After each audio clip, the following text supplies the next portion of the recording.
Today, we will discuss Sumo TV and Fire TV.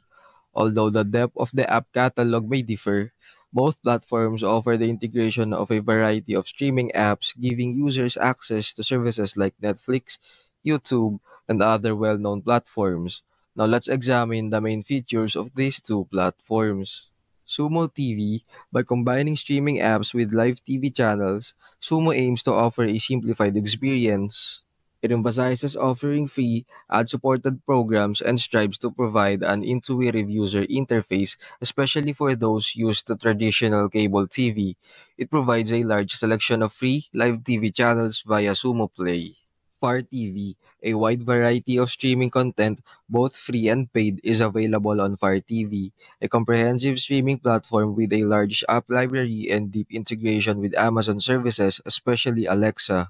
All in all, although the extent of the app library may differ, both Sumo TV and Fire TV share the fundamental capability of accessing streaming apps. Both platforms facilitate the integration of numerous streaming apps, giving users access to services like Netflix, YouTube, and other well known platforms. They stream video content via broadband internet,